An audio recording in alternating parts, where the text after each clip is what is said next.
By the way, Iha, ito nga pala si Hazel. Asawa ng Kuya First mo at ito naman si Christoph, anak nila. Pagkuway sabi ni Tita Ninang. Pumaling ang tingin ko sa mag-ina bago ako ngumiti. Hi sa inyo, sabi ko. So, tama ang hinala ko. Pasimple kong pinasadahan ang tingin ng asawa niya. Ganito pala ang tipo niya. Yung parang Maria Clara na hindi makabasag pinggan. Pero, hindi ba nga, ang taong tahimik nasa loob ang kulo? Baka ko naman. Hindi naman sa bitter ako pero hindi ko gusto ang mahinhin niyang ngiti. Dahil sa sobrang hinhin parang hindi na totoo. Recyclable, plastic. Hindi niya kamukhang ina at ama niya. Biglang sabat ni Lian na abala sa pagbabasa ng libro. Ha? Sabay-sabay naming tanong na nakatuon na sa kanya ang pansin na lahat. Tutok pa rin ito sa pagbabasa na hindi man lang pinansin ang tanong namin tungkol sa mga sinabi niya. Love is not sacrifices. Rather, love conquer all while holding each other's hand. In short, tanga ka kung magsasakripisyo ka kung pwede mo na maipaglaban habang hawak ang kamay ng taong mahal mo. Sabay tayo niya matapos magsalita. Tipid siyang umiti sa aming nakatanga sa mga pinagsasasabi niya. Sabi dito sa librong binabasa ko. Anya habang itinataas ang hawak na libro. Namulsa si Lian bago tumalikod at naglakad papuntang second floor. Napapailing na lang ako samantalang sina Kuya Second at Kuya Fip ay nagsipalakpakan. Ang lalim talaga ng hugot ng batang iyon. Minsan lang magsalita pero parang blade sumusugat. Sabi ni Kuya Second. May point naman lahat ng sinabi ni Lian pero anong connect noon sa usapan ni na Tita Ninang? Ay, awan ko ba sa batang iyon? Parang palagi nagpapasagot ng bugtong kapag nagsasalita. Kailangan mo muna na isipin ang sagot. Ma'am, ready na pong hapunan. Natigil kami sa pag-uusap-usap dahil sa pagdating na isang katulong ni na Tita Ninang.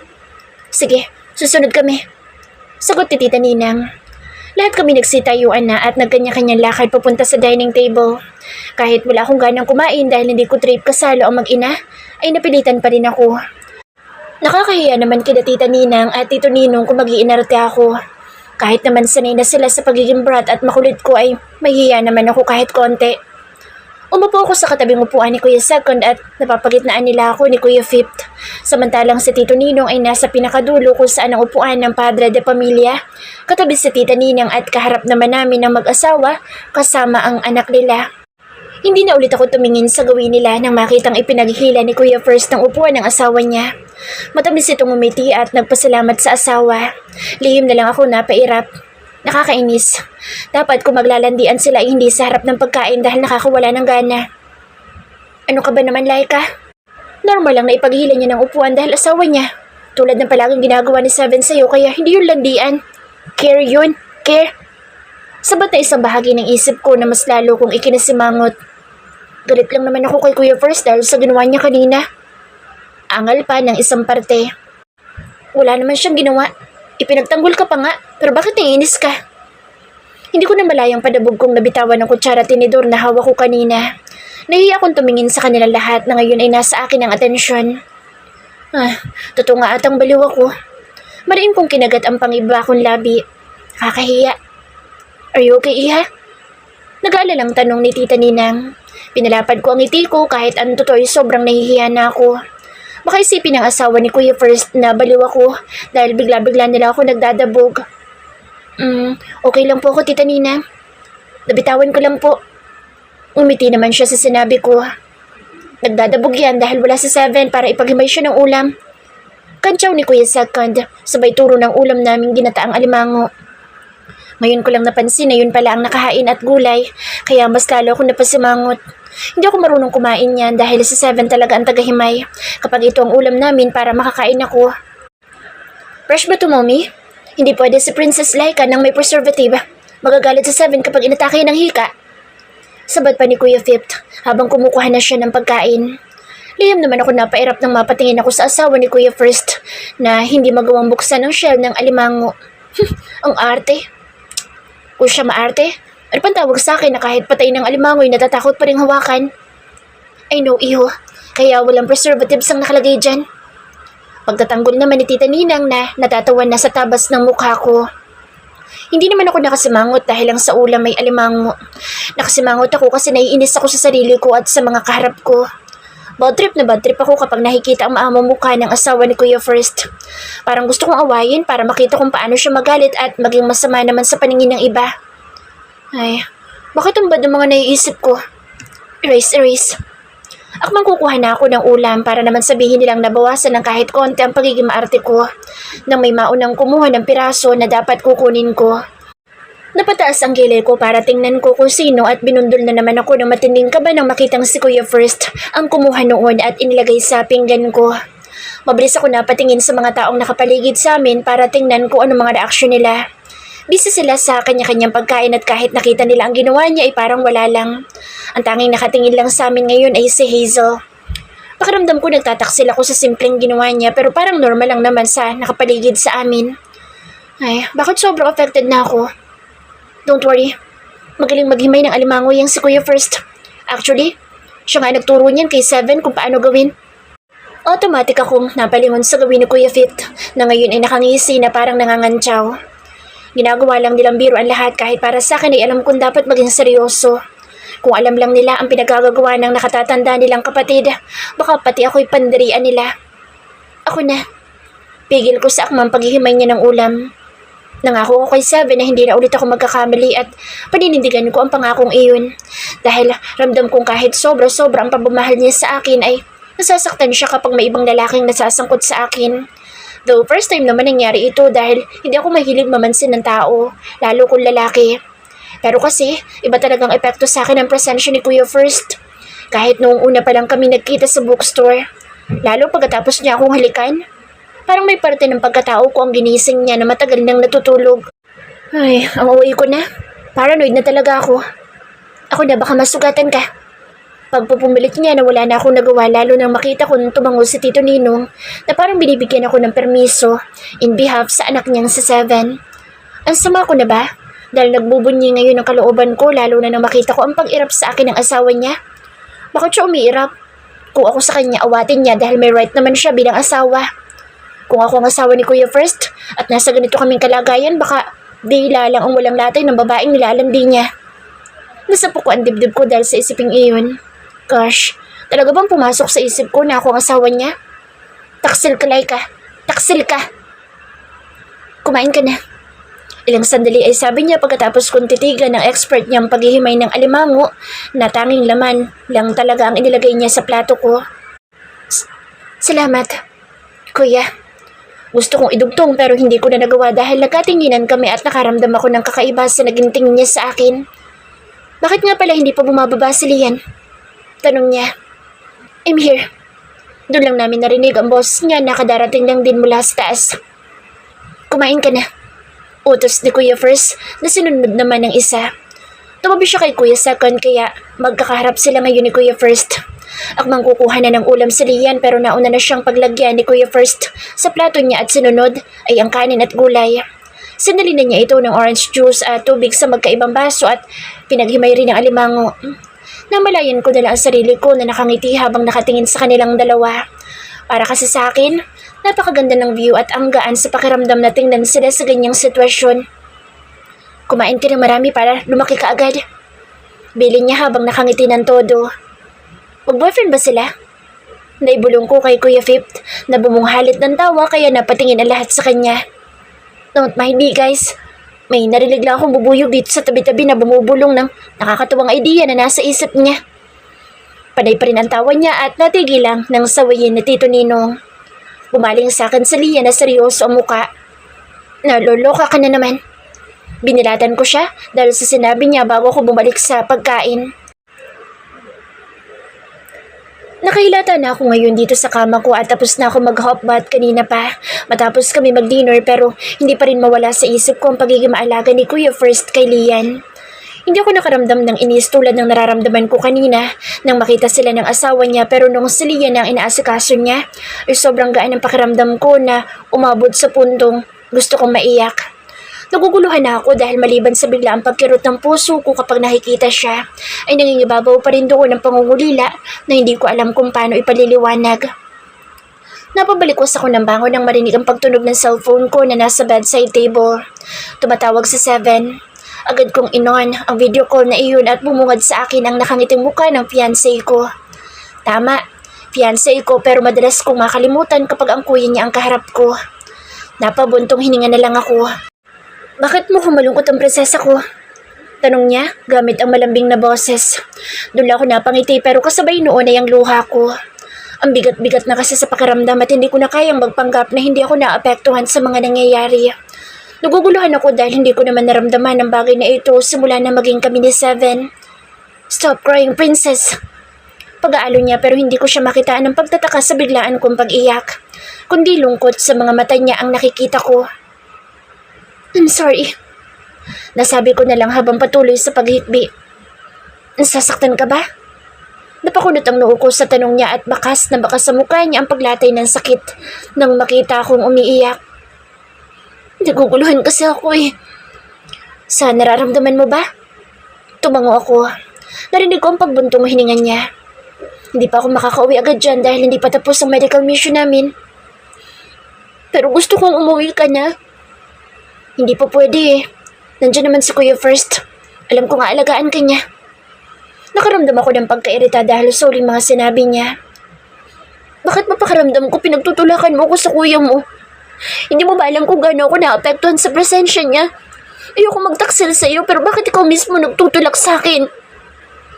Hindi ko mapigilang sabihin at lalo ako napaiyak. Nakakainis kasi siya. Ayaw mo na ba sa akin kaya mo ito ginagawa? O baka tinetes mo kung gaano ko katatag? Ngayon pa lang sinasabi ko sa iyo hindi ako matatak, Seven. Marupok ako lalo kapag kuya mong pinag-uusapan at nainis ako sa'yo. Dahil kahit alam mo yun, pinagpipilitan mo pa rin mapalapit ako sa kanya. Parang piniga ang puso ko na makitang pumatak ang luha niya na agad niyang pinahid at nakangiting bumaling sa akin. Nagpapanggap siyang masaya kahit ang totoo'y apektado rin siya sa nangyayari sa akin. Huwag mo isipin na nagtataksil ka sa akin dahil alam kong hindi. Gawin mo lang ang gusto ng isip at puso mo at sa huli, magdesisyon ka dahil kahit ano mangyari sa dulo, sasaluhin pa rin kita at nandito pa rin ako sa tabi mo kaya huwag ka na umiyak. Kung naguguluhan ka, find out the answer kung bakit dahil alam kong yun na makapagpapasaya sa'yo. Basta tatandaan mo na mahal kita kaya huwag kang matakot dahil hindi ako magagalit sa'yo kahit ano pa mangyari. Doon ko natuluyang nakita ang sunod-sunod na pagpatak ng luha niya na hindi na niya nagawang itago pa. Alam kong kaya mo yan. Bakit pakiramdam ko may alam ka na hindi ko alam? Naitanong ko dahil kanina pag gumugulo sa isip ko kung bakit niya sinasabi ang bagay na iyon at parang alam niya ang nangyayari sa akin dito. Pagkabanggit ko lang ng pangalan ng kuya niya. Pilit siyang ngumiti at nagpunas ng mga luha sa iling. Huwag mo masyadong papagurin ang sarili mo at matulog ka na maaga dahil masama sa iyo ang pagpupuyat. Pag-iba niya ng usapan na tinanguan ko na lang dahil ramdam kong ayaw niyang pag-usapan ng tungkol sa naging tanong ko. Hihintayin kita. Sabi ko. Aasahan ko yan, princess. I love you. Hindi na ako nakasagot dahil agad niyang pinatay ang tawag. Mariin ako napapikit ng tuluyan ng maputol ang linya. Tumayo ako at nagtungo sa banyo para maghilamos dahil alam kong mamumugto ang mga mata ko dahil sa pag-iyak. Bakit ba kasi napakabait mo sa akin? Pinilit kong umiti sa harap ng salamin pero nagmukha lang akong luka-luka dahil sa ginawa ko. Ilang sandali ako nagtagal sa CR at napilitan lang ako lumabas dahil sa katok na narinig ko sa labas ng kwarto ko. Inayos ko ang sarili sa pag-aakalang si Tita Ninang iyon pero natigilan ako na makita ang gwapo at seryosong mukha ni Kuya First at may dala itong gatas at prutas. At tulad ng laging reaksyon ng puso ko ay dumagundong na naman iyon ng kaba at nagwala pagkakita sa gwapo niyang mukha. Agad ako dumalikod pagkabukas ng pinto dahil baka marinig niya ang pintig ng puso ko. Mahirap na. May asawa siyang tao at baka maging kabit pa ako. Bakit ikaw nagdala niyan? Pwede namang ang katulong na lang. Tanong ko. Ramdam ko ang presensya niyang sumunod papasok sa silid ko.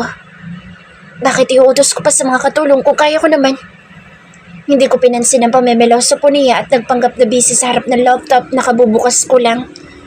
Pakilagay na lang dyan. Mamaya ko na iinumin at hindi ako kumakain ng prutas. Inilapag niya iyon sa harap ko at isinara ang laptop kaya taas kilay ko siyang nilingon. Shit, wrong move. Kastigo ko sa sarili dahil paglingon ko, halos inch na lang ang layo ng mga mukha namin. Mabilis ako umatras at tumikhim. Alam kong hindi ka kumakain ng prutas kaya nga ako ang nagdala dahil babantayan kita. Hanggat hindi mo inuubos yan, hindi ako aalis dito. Anya, bakit ang daldal mo? Inis na sabi ko nang mapansin na lagpas 5 words ang lumabas sa bibig niya. Hindi naman siya ganyan kahaba magsalita kapag may ibang tao ah. Wow, pati word count ang pagsasalita niya napapansin mo pa talaga? Ikaw kaharap ko eh. Nagkabit-balikat siya at ang kapal na mukha dahil prente itong humiga sa kama ko at niyakap ang unang na palagi kong ginagamit. Tumayo ka nga dyan at lumabas ka na dito. Baka ano pa isipin ng mga tao makakakita sa'yo pumasok ka sa kwarto ko. Baka sugurin ako ng asawa mo. Aba, hindi ako papatalo. Inumin mo muna ang gatas mo at kainin lahat ng prutas na iyan. Saka lang ako aalis. Ibinilin ka sa akin ni Seven kaya dapat maging responsable ako. Paliwanag niya sabay taas baba ng kilay na parang nang-aasara. Dinala mo yan dahil lang sa ibinili ni Seven? So umalis ka na at wag na mag-abala pa. Sasabihin ko na lang sa kanya na sa mga katulong na lang iasa ang pag-aalaga sa akin. Inirapan ko siya na tinawanan niya lang naman. Hindi naman siguro ako mukhang disappointed na kaya niya lang pala ginagawa ang mga iyan dahil sinabi ni Seven. Kung hindi niya sinabi, hindi naman pala gagawin. And speaking of Seven, hindi ko naman maiwasang malungkot nang maalala mga pinag-usapan namin. Kainin mo na yan. Utos ulit niya. Padabog kong kinuha ang gatas at inisang inom lang iyo na muntik pa akong mabulunan dahil sa paglunog ko. Iyo, hindi ko talaga gusto ang lasa ng gatas. Nakakasuka. Dahan-dahan lang, baka mabulunan ka. Lumapit siya sa akin at tinagod ang likod ko na agad kong ikinalayo sa kanya dahil sa pagdaloy ng kuryente sa katawan ko dahil sa haplos niya. Huwag mo nga akong pakialaman para makaalis ka na. Pagtataboy ko pa. Nakita ko natigilan siya dahil sa sinabi ko pero hindi ko yun binigyang pansin. Kahit ayoko, ipinilit ko ang sarili kong nguyain ang mga prutas na dala niya. Gusto ko nang matapos ito para makaalis na siya dahil parang kakawala na ang puso ko sa ribcage sa sobrang pagkabog. Binalot kami ng katahimikan pero sandali lang iyon dahil sa pagtikim niya. Nagpunta rin ako dito para kausapin ka.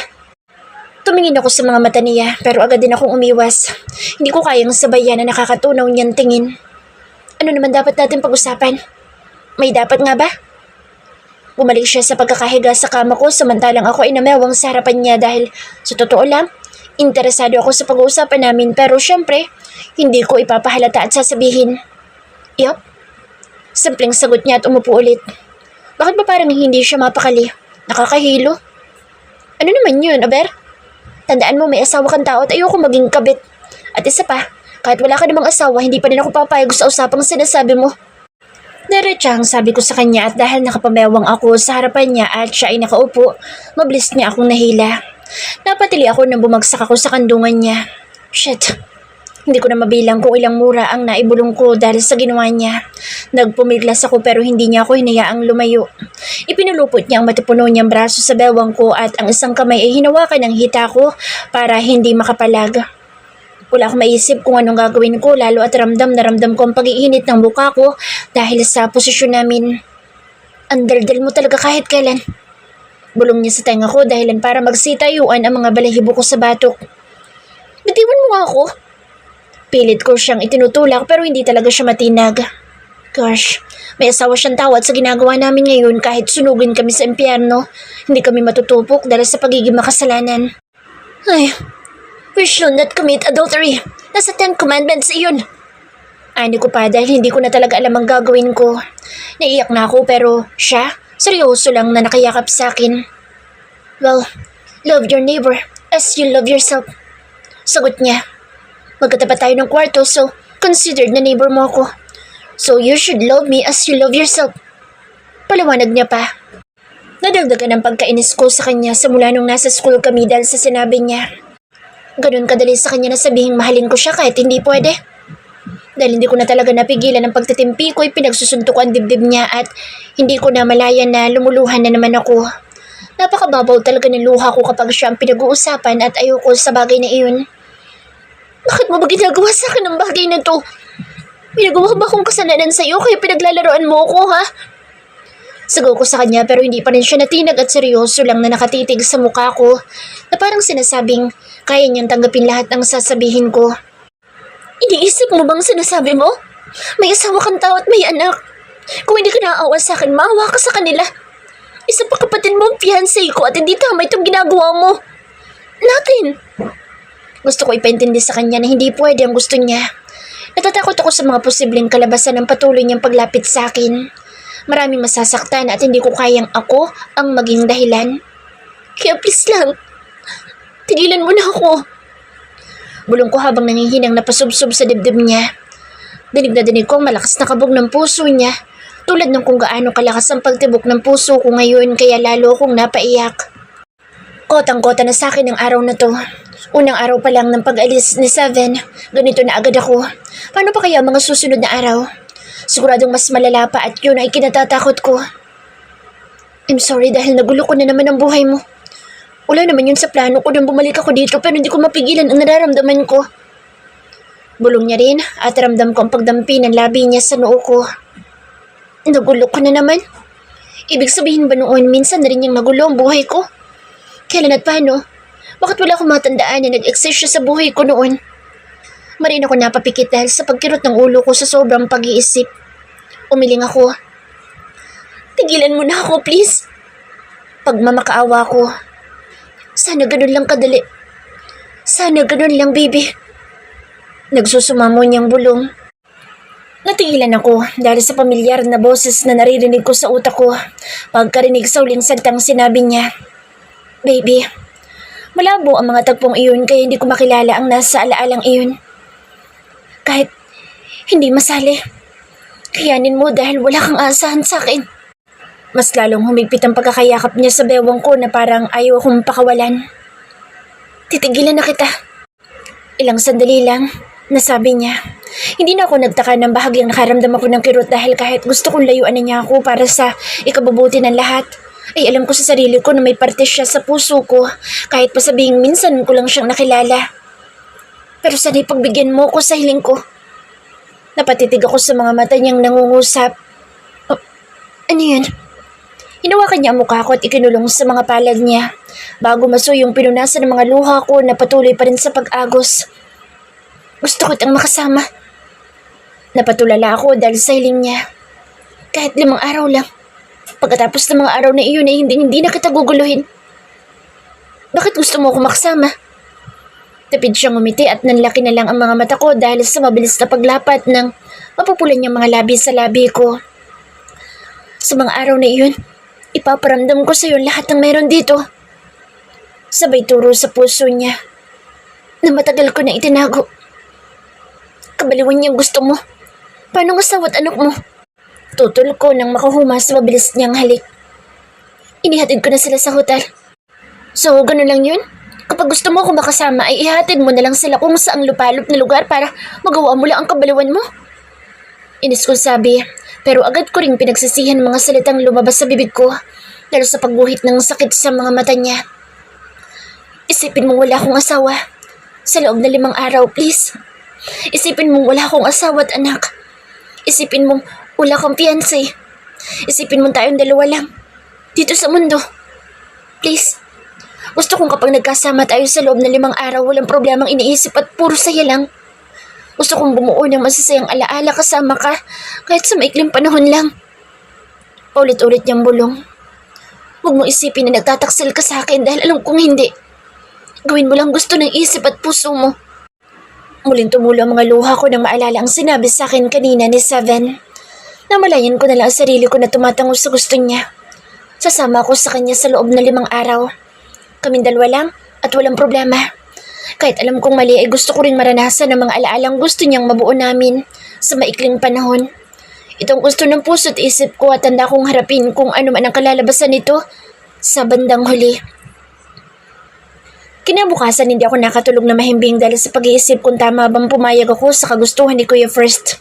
At the same time, ay na-excite ako sa mga mangyayari sa loob ng 5 araw. Dahil maaga ako nagising dahil hindi naman talaga ako nakatulog, ay nag-impake na lang ako ng mga gamit na pwede kong madala. Isa pa wala akong idea kung saan kami pupunta kaya konting dress lang ang dala ko at personal thing. Pwede namang bumili na lang.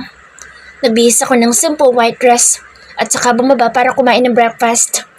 Napakunot ang noo ko dahil wala akong naabutan sa hapag. May mga nakahain pagkain pero walang mga tao. Nasaan sila? Naitanong ko. Maglalakad na sana ako papasok sa kitchen dahil baka nandoon sa tita Ninang pero may biglang dumambas sa akin ng yakap mula sa likod kaya napatili ako. Humalik ito sa expose kong balikat bago bumulong. Good morning, baby. Bulong niya. Si Kuya first. Sa lubong ang kilay na nilungon ko siya. Anong trip mo?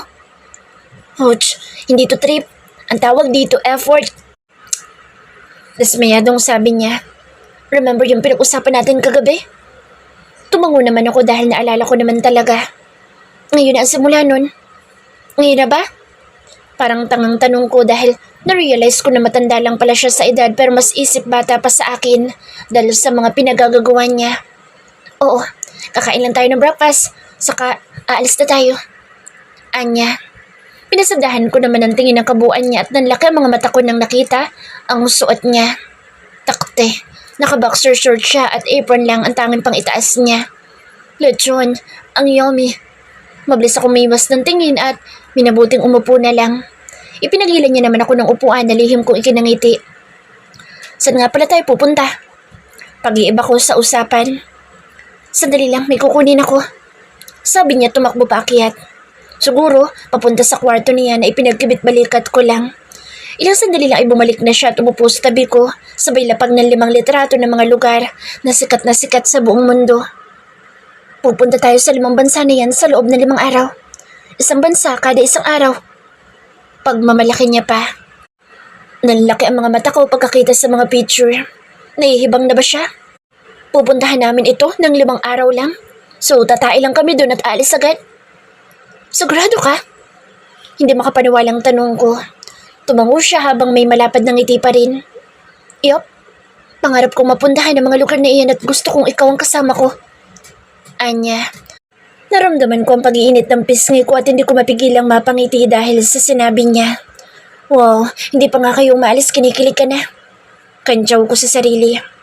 Kakayanin ba natin? 1 bansa kada 1 araw? Dudang tanong ko. Oo naman, basta ikaw ang kasama ko, walang imposible. Lahat kaya kong gawin. Tumango na lang ako dahil baka magmukha akong kamati sa sobrang kapulahan sa mga inosente niyang banat. Bahala siya. Sabi niya kaya namin kakayanin. Siya nga pala, bakit tayo lang nandito sa bahay niyo? Umalis si na mommy at daddy, sinama nila si Lian. At yung iba, alam mo namang may kanya-kanyang trabaho kaya maagang nagsialisan. Hinaina niya ako ng pagkain sa plato ko at pinanood ako habang kumakain. Nakaramdam ako ng pagkailang pero pinilit kong itago. Ayoko masira itong lakad namin dahil sa kaartehanan nararamdaman ko. Nasasanay na rin naman ako sa nakababaliw na kabog ng dibdib ko kapag siya ang kaharap. Nang matapos namin gawin ang lahat, ay sabay kaming lumabas ng mansyon at pumunta sa garahe. Kunti lang ang dala naming gamit dahil hindi naman daw kami magtatagal sa bawat bansang pupuntahan namin. At kung kulangin man, ay doon na lang kami bibili ng mga damit. Kaya Ando, pakabantayan na lang po ang bahay. Bilin niya. Opo sir, enjoy po kayo sa biyahe niyo. Malapad ang pagkakangiti niya at kumaway pa sa amin kaya napangiti rin ako at tumango sa kanila.